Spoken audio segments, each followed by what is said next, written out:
La primera cuestión sería si ahora sí tienen ya preguntas.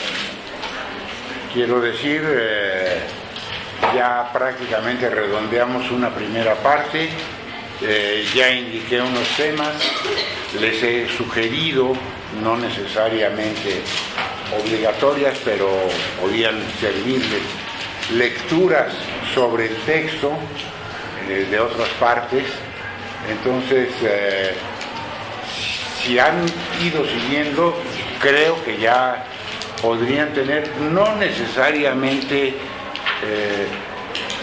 dudas en el sentido de que no entendí, sino preguntas en el sentido de comprensión o interpretación de lo que hemos venido manejando. Si no las hay, bueno, nos quedan 8 sesiones para máximo, para que surjan y las resuelvan, incluso en relación al trabajo que ya pueden ir, no digo que haciendo, pero sí previendo o preparando qué es lo que van a querer hacer.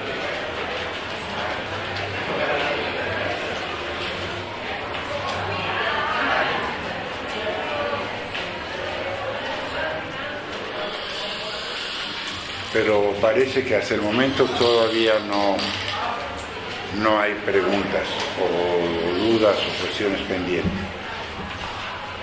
Segunda cuestión, en la sesión pasada terminábamos un poco a prisa para redondear ese número 2 romano. Sin embargo, a la salida, la ayudante que ahora anda haciendo otro trabajo y el compañero Peralta, que por ahí anda, planteaban una cuestión que podía ser interesante y conveniente aclarar. Yo ya había indicado que el final del texto, lo que se refiere específicamente a la formación del individuo, lo íbamos a volver a revisar hoy. Queda este otro punto que, como referencia, podríamos ver lo que está en la página 23, en los últimos 2 renglones. Por cierto, no sé si ya el compañero Roberto Carlos Medina. Yo más.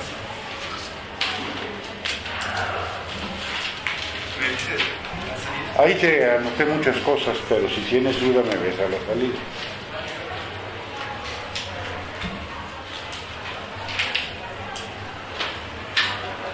Entonces, la potencia portentosa de lo negativo.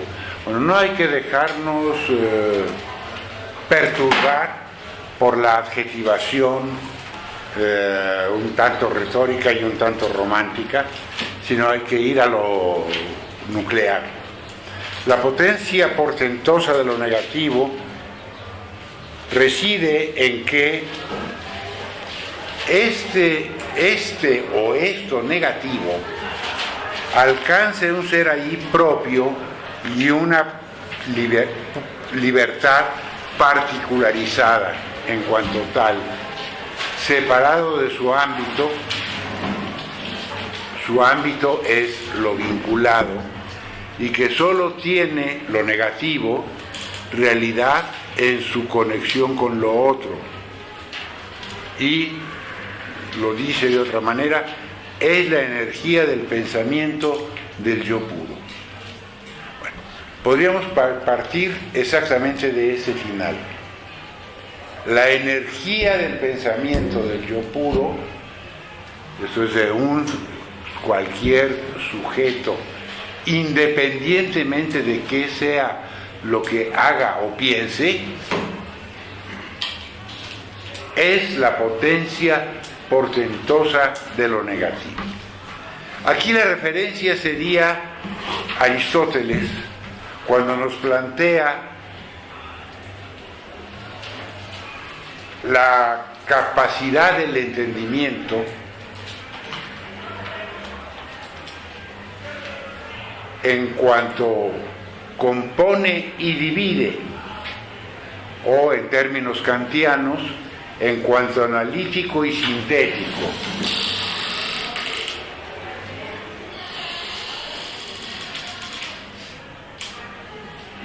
Habría que tener en cuenta que Hegel, en el largo tercer capítulo dentro de la conciencia, que se llama precisamente Fuerza y Entendimiento, comentaba yo, va a jugar con nuestra comprensión del mundo en términos de fuerzas y energías, pero en realidad lo que a él le importa hacernos ver y mostrarnos es la fuerza del entendimiento. O, en una expresión resumida, en el entendimiento de la fuerza lo que importa es encontrar la fuerza del entendimiento. ¿Qué es lo que Kant había planteado, por ejemplo, al hablar de la naturaleza, la experiencia y la ciencia? Que, en último término, tenemos que ir de la experiencia sensible a la comprensión de lo dado como fenómeno bajo las formas de la sensibilidad, pero ahora bajo la categoría. Y la ciencia, precisamente, lo que va a plantearnos sí es, como la frase esta que hemos citado varias veces, la legalidad del mundo frente a mí. Pero en realidad lo que nos muestra es el yo pienso que acompaña o subyace a toda representación. Ahora bien, por eso la alusión a yo puro, el cual nos llevaría, diríamos, tiene la potencia o la capacidad de romper lo que aparece como establecido, como dado, como enfrentado ahí. Y ese romper es ponerse él frente a lo otro y, como dice en el texto, alcanzar su ser ahí propio y una libertad particularizada. Eso es él el que comprende y no es él el que es determinado por la comprensión.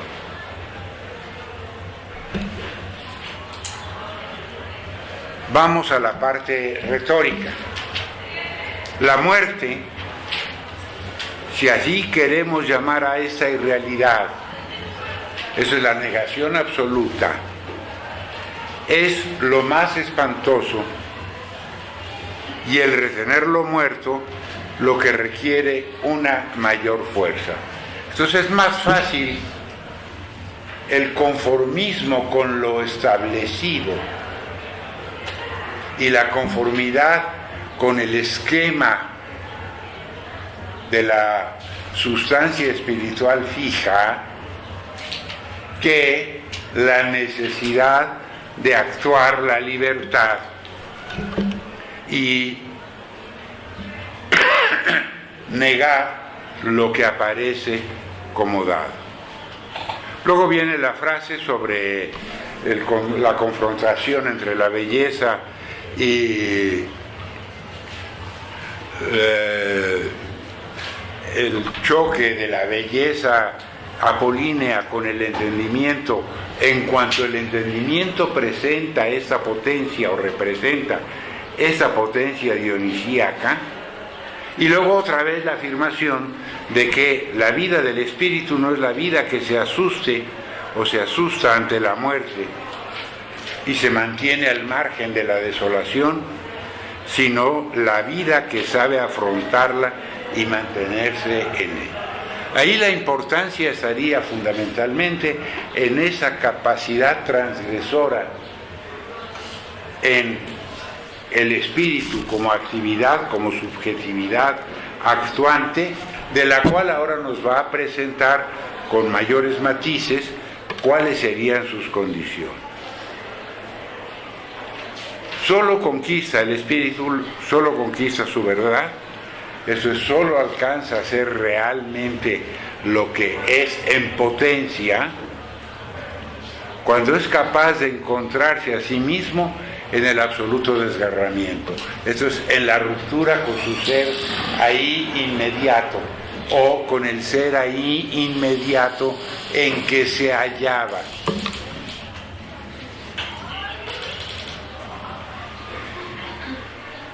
Potencia, podríamos, en el texto en alemán es Magen.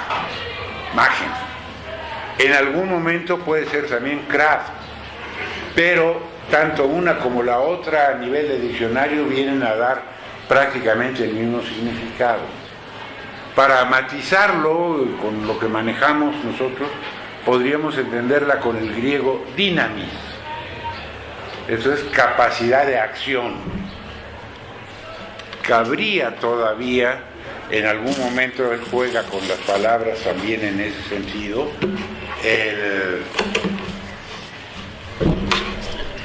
acá.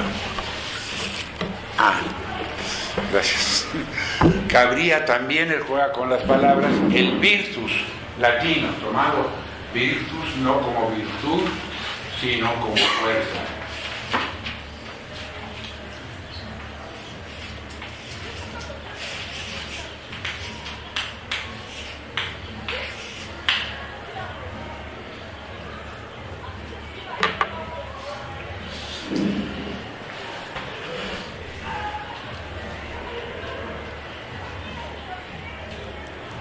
El espíritu no es una potencia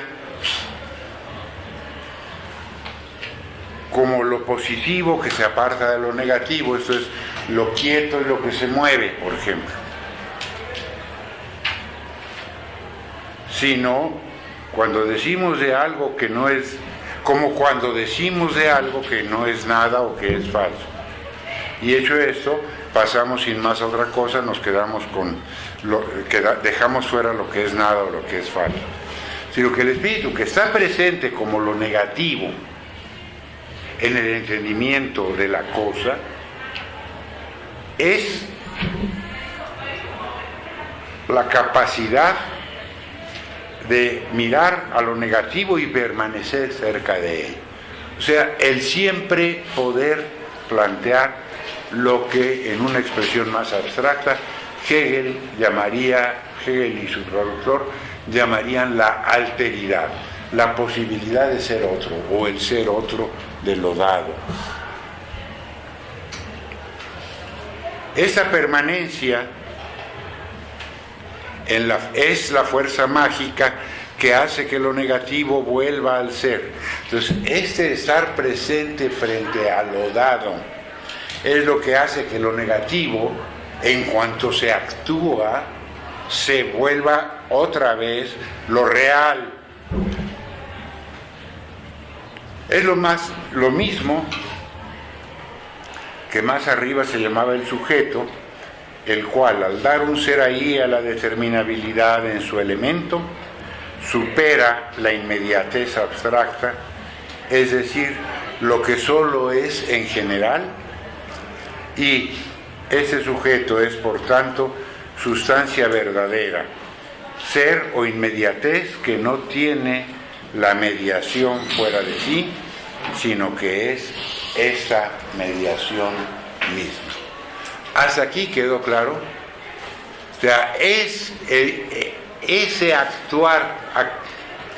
actuante lo que es la mediación. No es como sería, por ejemplo, va a haber una alusión clara, inmediata, no es como sería la mediación, como sería la mediación por algo extraño. La alusión clara, inmediata a la que me refería va a ser, por ejemplo, Descartes. ¿Cuál es el instrumento del conocimiento? Por eso los remitía a la lectura de la introducción, en donde se plantea la pregunta por el medio o el instrumento, y dice, por ahí no vamos a llegar a nada. La única forma de llegar al saber es entrando en el saber mismo, en cuanto ese es inmediato. Bueno, luego viene una alusión que podríamos tomar en referencia a Kant. Bueno, hasta aquí, ¿habría alguna pregunta? Pues seguimos. El que lo representado se convierte en patrimonio de la pura autoconciencia, eso es, que lo representado se deje de ser meramente cosa inmediata para ella y sea visto como algo generado por ello. Y en ese sentido cualquier representación es patrimonio suyo, es solamente uno de los aspectos, pero no todavía la formación cultural completa. Entonces, es apropiarse de ello, sí, pero apropiarse de ello implica varios pasos que todavía van o han de analizarse.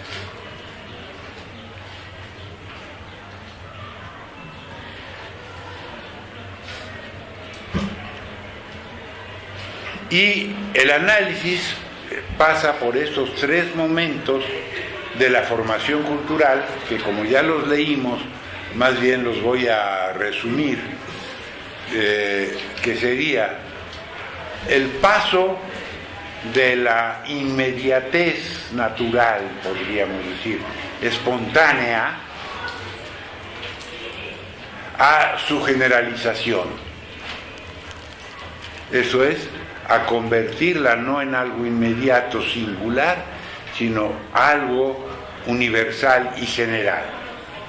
Ese es el caso del tipo de estudio de los tiempos antiguos, que estaría representado, comentábamos, en los estudios clásicos grecolatinos. Frente a esto, la época moderna nos daría, al contrario, la fuerza del entendimiento ya condensada en una comprensión. Y esa comprensión habría que aplicarla a una serie de factores o hechos. Por ejemplo, no sería indispensable, aunque quizá a mí todavía me tocó en secundaria, que era de bachillerato UNAM, o sea, el sistema de prepa 2, pero no sé si todavía se siga viendo. Aprender en geometría plana el teorema de Pitágoras viendo toda su deducción. Nos bastaría la fórmula de que a cuadrada más b cuadrada es igual a c cuadrada, o en formulación geométrica, el cuadrado, la suma del cuadrado de los catetos es igual al cuadrado de la hipotenusa. Bueno, eso en el estudio que llevaba allá seguía paso por paso la construcción con el método euclidiano, pero luego nos encontramos con que está formalizado analíticamente por Descartes y lo manejamos cartesianamente y no estamos haciendo la construcción euclidiana. Lo mismo serían los teoremas de la trigonometría, etc. Entonces, de lo que se trata es de que esto que está pensado como universalidad y forma abstracta ya preparada, nos lleve a la posibilidad de encarnarse en lo concreto y en la variedad de su existencia. Porque, por ejemplo, el teorema de Pitágoras igual nos puede servir para saber la distancia de punta a punta en el salón que para múltiples otras consideraciones. Pero ahora entonces, y por esto indicaba yo que en realidad no son dos tiempos contrapuestos, sino dos contrapuestos y uno modo que lo superaría a la oposición de uno y otro. No se trata de purificar al individuo de lo sensible inmediato, que sería lo antiguo, y convertirlo en sustancia pensada y pensante, que sería lo cartesiano, sino más bien de lo contrario, es decir, de realizar y animar espiritualmente lo universal mediante la superación de los pensamientos fijos y determinados. Y esto es lo difícil. Animar, realizar lo universal mediante la superación de lo fijo y lo determinado. Ya había mencionado hoy, al inicio, el término transgresión. Esto es la necesidad de romper con lo establecido, con lo dado. Si nosotros nos atenemos a lo que ya tenemos,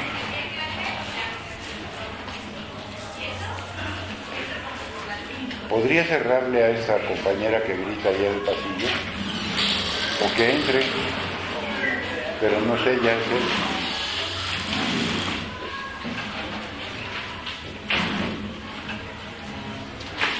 Traigo una banca y ya se lo. Aquí hay una banca, pónselo allí porque si no te estás introduciendo. Gracias. ¡Ey!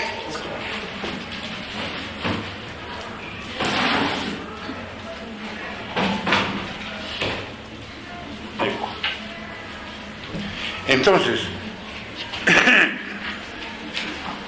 no se trata únicamente de encontrar la aplicabilidad de la fórmula, por ejemplo el teorema de Pitágoras de que hablaba, sino se trata de animar ese pensamiento dado como contenido establecido, negando precisamente su condición de establecido. Eso es ir más allá de ese carácter determinado que es determinante para el sujeto.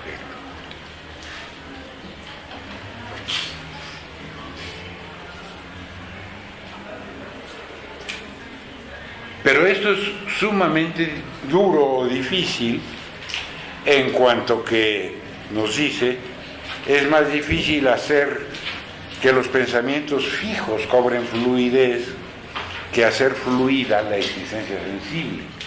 ¿Por qué? Porque ya estamos hechos a un modo de ser o de pensar, o mejor, si se quiere, de pensar nuestro ser.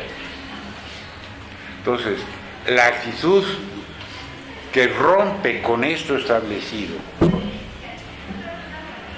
es lo que encuentra una mucha mayor resistencia, e incluso la figura literaria o la expresión literaria es más fácil atravesar una pared que cambiar de modo de pensar o hacer que se cambie el modo de pensar. Y ya luego nos da la razón de ello, de la que parecería ser que no hay tanto que repetir. Lo importante es retomar cómo se da este movimiento de el concepto hacia el sujeto por la acción negativa de lo que aparece frente a él. ¿Hasta aquí hay alguna pregunta o duda o cuestión?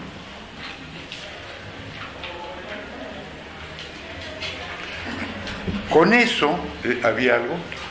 Fue tos.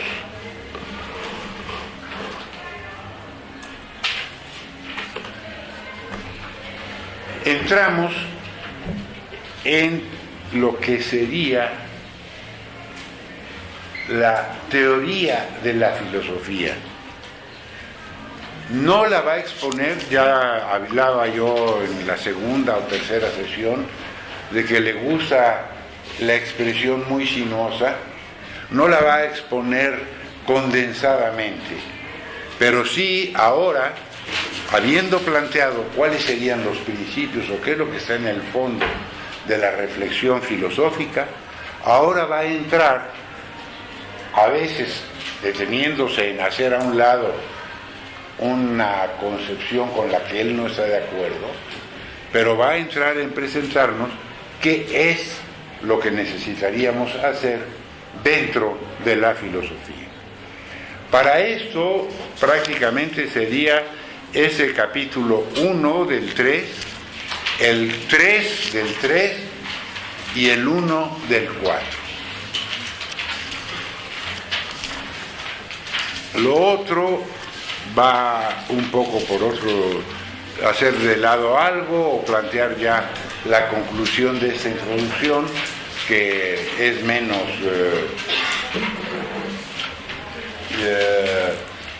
digamos menos sustantiva.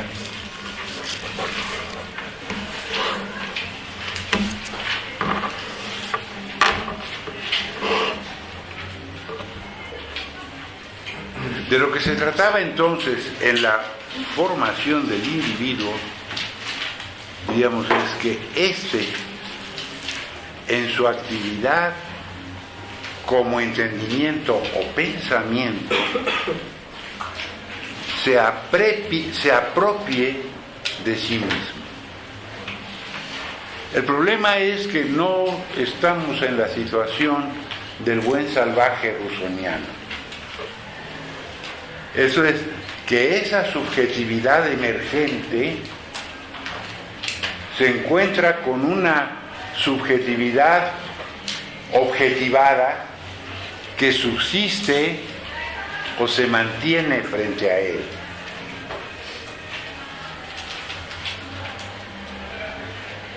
Eso es lo que nos importa ver, el movimiento de la subjetividad en su enfrentamiento a la objetividad.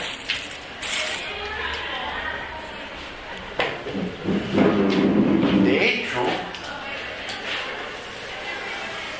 tendríamos un conjunto de elementos, independientemente de que el subtítulo del capítulo, lo verdadero y lo falso, lo va a abordar solo al final, bueno, solo en la segunda parte, mejor dicho, tendríamos una serie de elementos que hay que retomar y reencontrar, como sería el sujeto,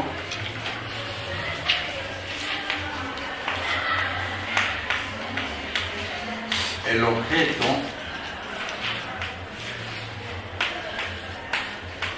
la acción que va del uno al otro, y podríamos decir, y la reacción también. Vamos a ponerle un término que Hegel nunca usa, praxis, pero que en último término vendría a ser el núcleo de esta teoría de la filosofía, en cuanto que el objeto lo es de sí mismo, o el sujeto es objeto de sí mismo, y se trata de superar en la experiencia el movimiento por el cual se da la objetivación y, en ese sentido, enajenación, la recuperación del sujeto como retorno y superación de la enajenación o negación de la negación, y la apropiación de sí mismo. A ese movimiento, y eso es lo importante, subrayar para Hegel, subrayar que se trata de un movimiento, le llama él experiencia. Pero la experiencia comprende todo esto.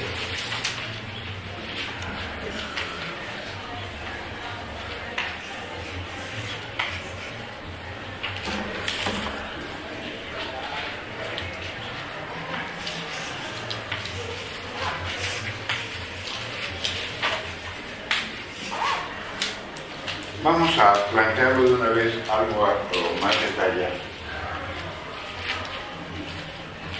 Tendríamos que, por una parte, está la conciencia, que es de lo que estamos hablando, pero que aparecía en un momento como sustancia frente al movimiento,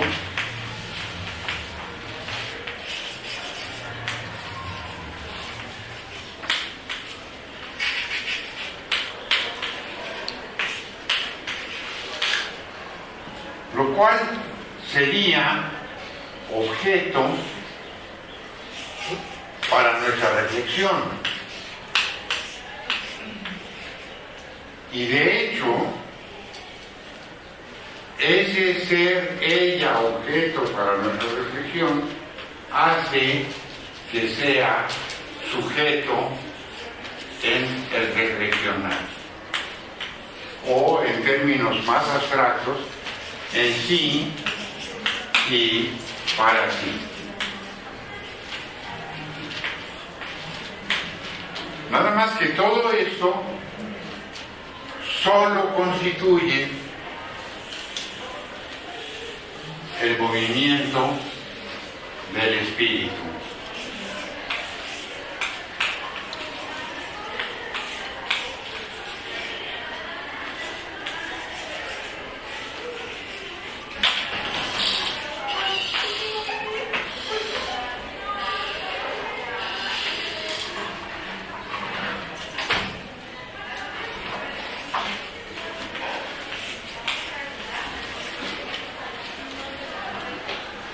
Lo cual es para nosotros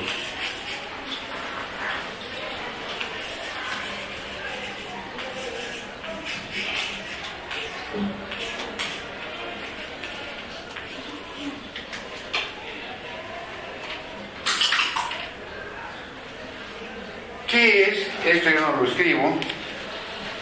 Este movimiento es que la conciencia, luego vamos a precisar enseguida sobre el texto la relación conciencia-espíritu, pero por lo pronto el movimiento de la conciencia o del espíritu es que es otro, o se pone como otro y se supera. Es la alteridad a la que nos referíamos antes, es la enajenación o la negación de la negación, o es el proceso de una primera negación y una recuperación de sí mismo.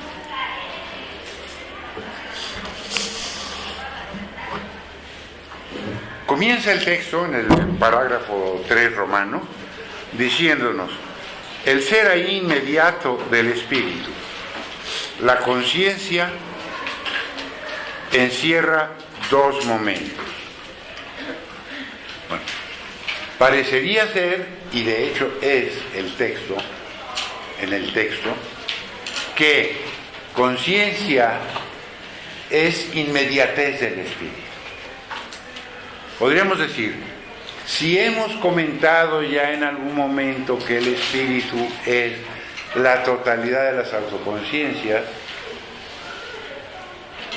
una conciencia es una inmediatez del espíritu, aunque quizá no haya llegado ni siquiera a saberse o a reconocerse como tal. De tal manera que En su inmediatez el espíritu es conciencia, pero conciencia meramente percipiente, podríamos decir.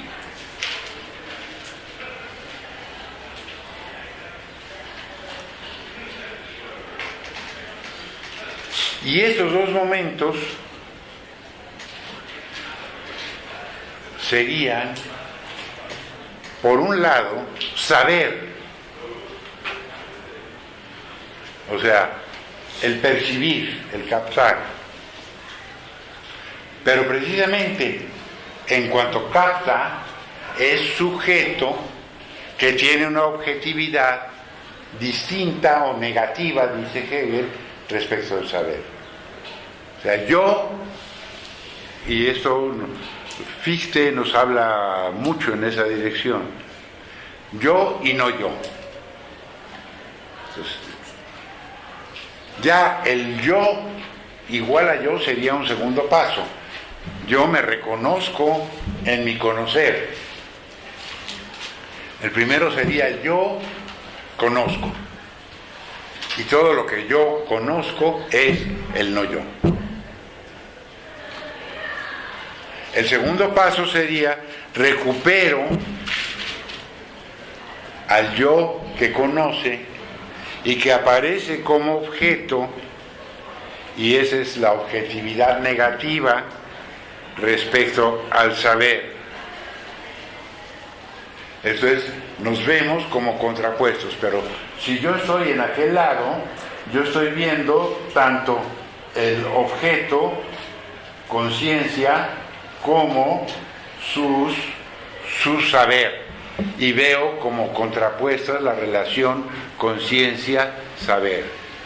Si yo me salgo y me proyecto en una tercera dimensión, entonces esta conciencia-saber que eran contrapuestas, ahora las veo como momentos de una sola actividad objetiva para mí. ¿Eso qué quiere decir? Que se aparece en el tiempo y que su desarrollo es en el tiempo.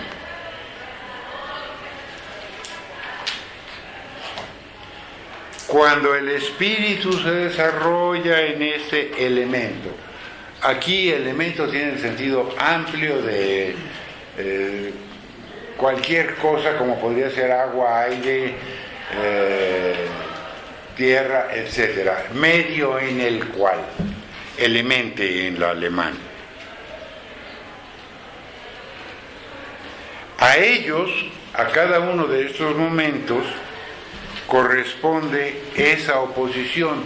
Eso es, cualquier momento del despliegue del espíritu puede ser tanto sujeto como objeto. O sea, se puede ir contraponiendo el uno y el otro. Según lo vea yo en su actuar aprehensivo o perceptivo, bueno, su actuar es sujeto. El verlo yo es objeto para mí.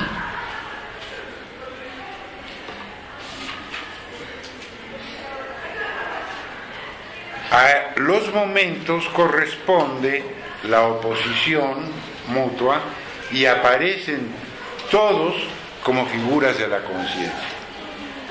Y cuando nos presenta la fenomenología del espíritu como momentos, como una sucesión de momentos o una sucesión de figuras, lo único que nos está diciendo es este desarrollo puede verse desde la singularidad de la conciencia en la certeza sensible hasta la complejidad del espíritu en la representación de la religión o en el saber, que sería el momento en que se apropia de sí.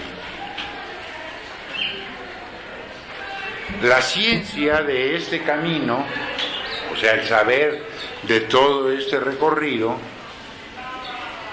es la ciencia de la experiencia que hace la conciencia. Recuerden el subtítulo de la página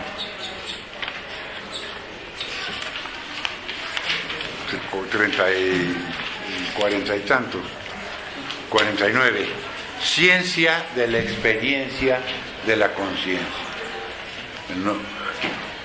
Esto, de lo cual va a reiterarnos, no sé si lo alcancemos a ver hoy, sino en la próxima ocasión, que es un camino de iniciación, la fenomenología del espíritu.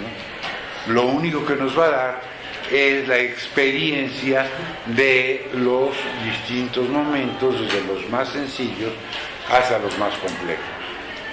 Ya luego vendrá el despliegue, no del saber como se va dando en el tiempo, sino de lo sabido como aparece ante nosotros.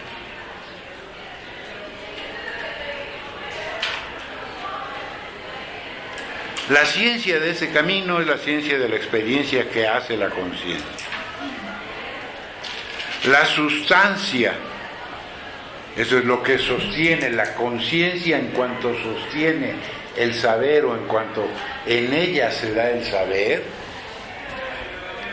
con su movimiento es considerada como objeto de la conciencia, o la conciencia es objeto de sí misma, pero en cuanto sustancia y en cuanto sujeto. La conciencia solo sabe y concibe lo que se halla en su experiencia. Esto es, no algo que venga de fuera,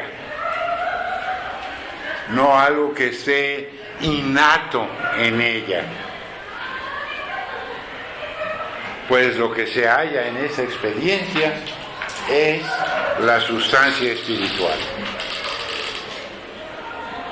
Cabalmente, la sustancia espiritual en cuanto objeto de su sí mismo. Eso es precisamente la sustancia en cuanto objeto de la conciencia sujeto.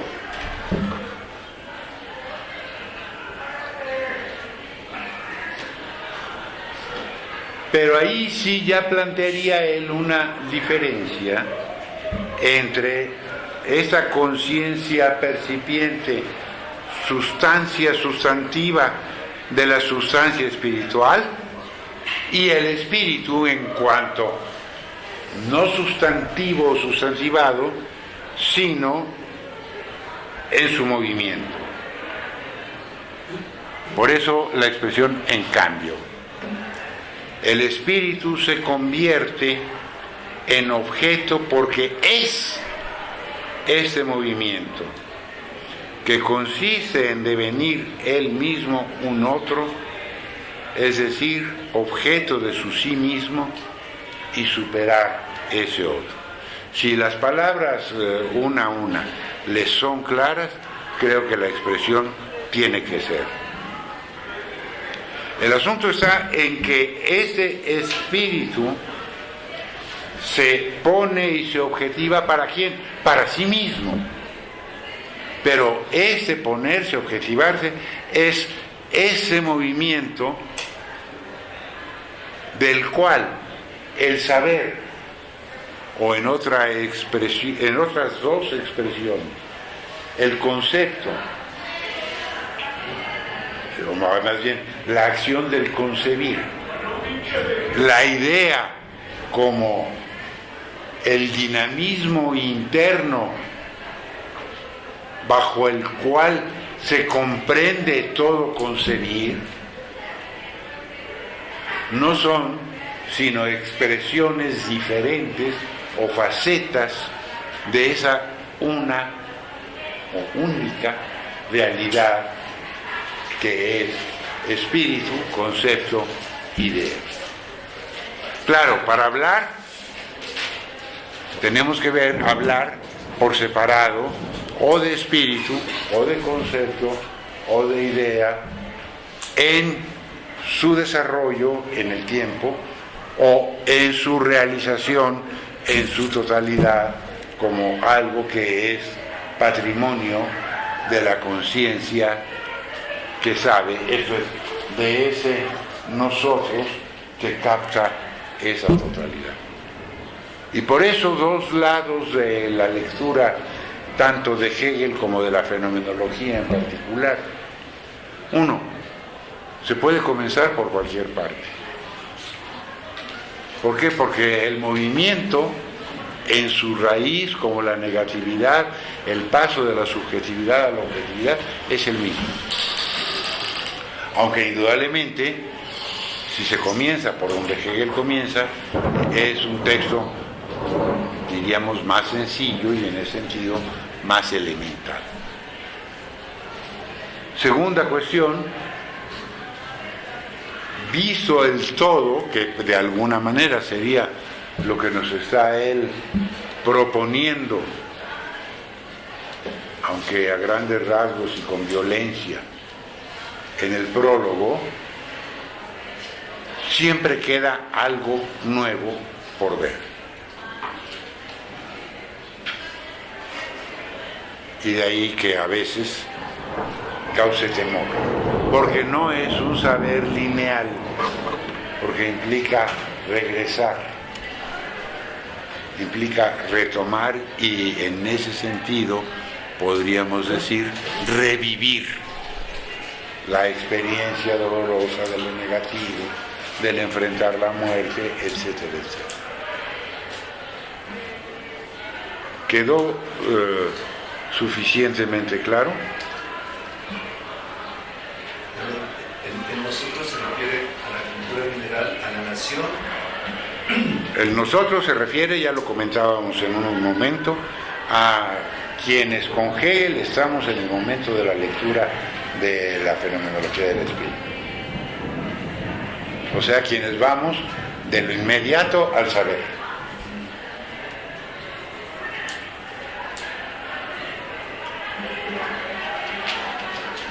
Lo que se llama experiencia es cabalmente en este movimiento en el que lo inmediato, lo no experimentado, es decir, lo abstracto, ya pertenece, ¿por qué? Porque nos lo dan ya digerido, ya pertenezca al ser sensible o a lo solamente pensado, se extraña para luego retornar así desde ese extrañamiento.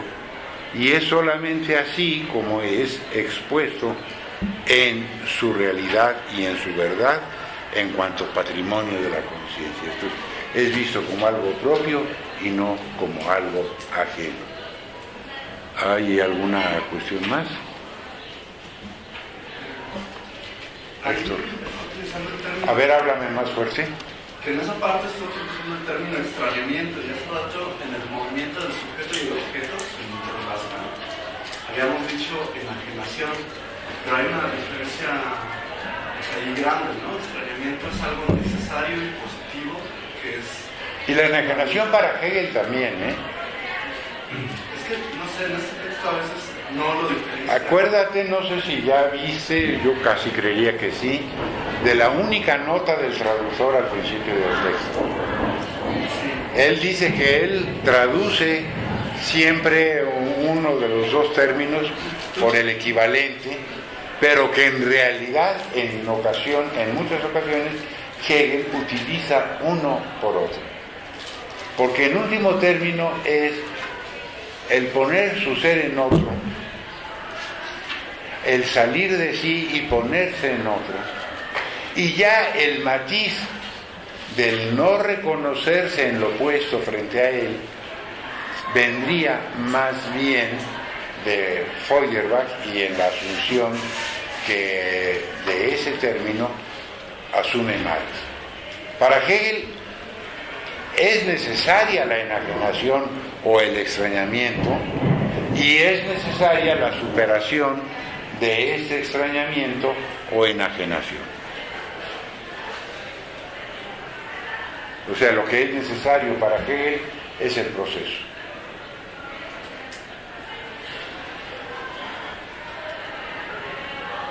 Incluso cuando casi está terminando la ciencia de la lógica, nos dice la idea absoluta tiene que extrañarse y entonces se convierte en arte, en religión. Ahí dice nada más, o en filosofía. Ya si se ve con más cuidado, se ve que arte y religión son, diríamos, extrañamientos inmediatos, y en cambio filosofía es extrañamiento extrañado, o es reflexión sobre la reflexión, y que entonces no son las tres en el mismo nivel, sino que son dos en un primer nivel y la otra en un tercero.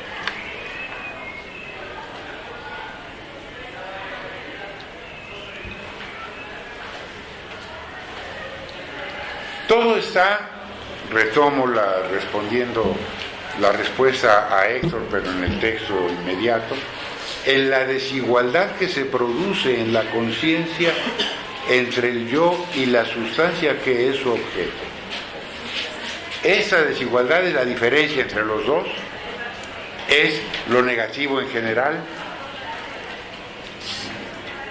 que puede considerarse, viene la literatura o el intento de clarificación literaria o haciendo alusión a la literatura filosófica, como el defecto de los dos.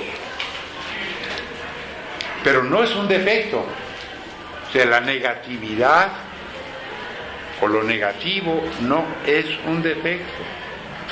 Es su alma o lo que los mueve a los dos. Esto es, a el yo y a su objeto. Alma en el sentido general aristotélico, al cual Aristóteles va a ver otra referencia inmediata. Alma en el sentido general aristotélico de principio de vida o motor de la vida, ánimos, frente a lo inanimado, a las piedras. Entonces, en ese sentido, ánima o alma tiene el árbol y los animales y todo lo demás. He ahí por qué algunos antiguos, y ahí viene Aristóteles, aunque no únicamente